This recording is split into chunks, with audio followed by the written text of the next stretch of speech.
Okay, let's unpack this a bit. Have you ever heard of Senna leaves?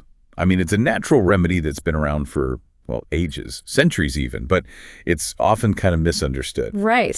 So today we're doing a deep dive into Senna. We want to pull out the most important insights for you. Uh-huh. Our mission here is really to focus on its proven benefits, definitely, but also the absolutely crucial precautions. The goal is so you become truly well-informed about this potent herb. That sounds like a perfect mission. Yeah, Senna is an herb. It comes from the Senna plant, originally native to Egypt, actually. And it's been traditionally used for a very long time because of its powerful digestive stimulating properties. Stimulating, right. Yeah. And what's really fascinating is that Senna contains these compounds called sennicides. Research shows they're key to its laxative effect. How do they work exactly? Well, basically, they work by irritating the colon lining slightly, and that encourages movement. Plus, they help increase water in the intestines, which, softens the stool. Okay. Yeah. Makes sense. And this whole mechanism is effective enough that it's actually FDA approved. You can get it as an over-the-counter laxative for short-term constipation. Okay, short term. We'll come back to that. But here's where it gets really interesting for me. Mm-hmm. Beyond just helping with constipation, which, yeah, it seems pretty effective for. Definitely. What else does the evidence suggest Senna can do? Because I think you might be surprised by its versatility. Absolutely. You're right. Beyond that main use as a laxative, Senna actually has this long history in bowel preparation, before procedures like colonoscopies. Oh, right, to clean things out. Exactly. Helps thoroughly cleanse the system. And what's also quite remarkable, maybe less known, are its anti-parasitic properties. Really? Anti-parasitic? Yes. Studies confirm it's effective in destroying certain parasites and helping to expel worms from the intestinal tract. Wow. And this effect is often kind of boosted when it's combined with other herbs, things like ginger or fennel. They can also help maybe lessen Senna's stronger actions, reduce cramping potentially. That's genuinely fascinating. Not something you'd immediately link with a, common laxative. Not at all. And speaking of unexpected uses, I saw some mention of skin health benefits. Is that right? It is, yeah. It's known that Senna leaves have these natural compounds like essential oils and tannins. These can help soothe skin inflammation, and they also have pretty strong antibacterial properties. Huh. So like for spots or something? Potentially. Traditionally, it was even made into like a compress for wounds or burns. And some components found naturally in Senna, like acetone and ethanol derivatives, have shown promise in fighting acne-causing microorganisms. Okay. And also reducing sebum production, that oily stuff, and maybe even increasing cell regeneration and collagen. There's even like historical use of Senna tea as a hair rinse for dandruff. A hair rinse. Okay, that's niche. It is. And just touching back on digestion quickly, because it softens stool and increases water, it can sometimes help with, general bloating and might offer some relief for hemorrhoids too. So, okay, lots of potential uses there, some quite surprising. But what does all this actually mean for your health journey listening in? It sounds potent, right? And like any powerful remedy, there've got to be important caveats. This isn't something to just, take lightly. Precisely. Couldn't have said it better. And this really raises a key question. How do we use these proven benefits from traditional remedies responsibly? How do we respect their power but avoid the potential harm? Right. And the absolute key takeaway here, the number one thing, is that Senna is for short-term use only. Okay, define short-term.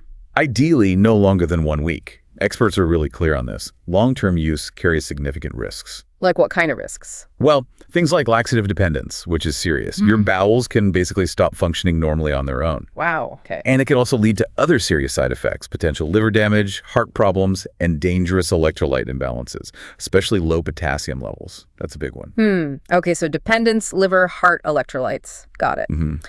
Are there common, less severe side effects too?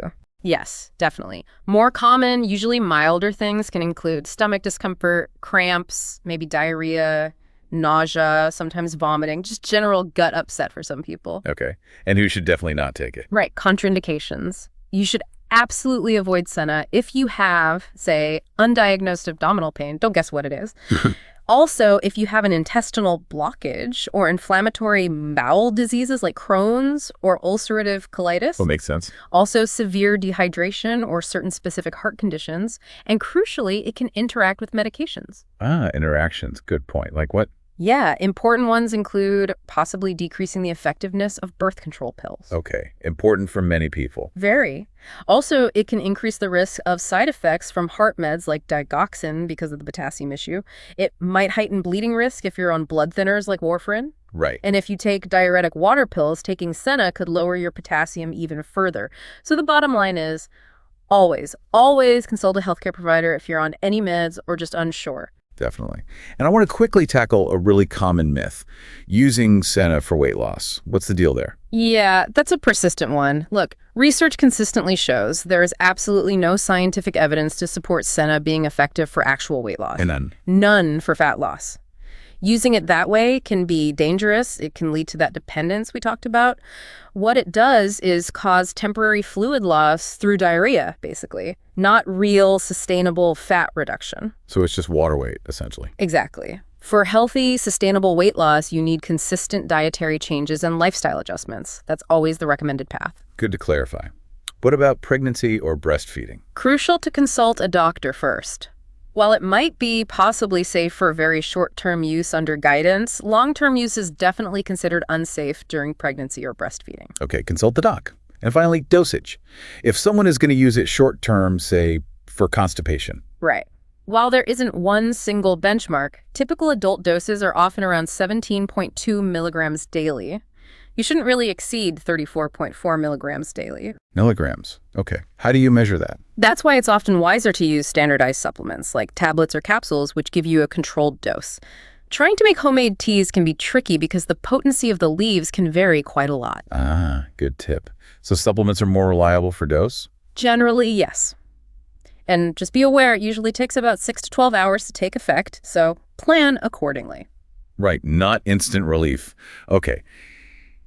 It's truly fascinating, isn't it? How much sort of knowledge and power is packed into these natural remedies? It really is. But understanding the full picture, the good, the surprising uses, but also those really crucial cautions, that's what truly empowers you, the listener, to make properly informed decisions about your health. Indeed. And it really makes us consider, doesn't it?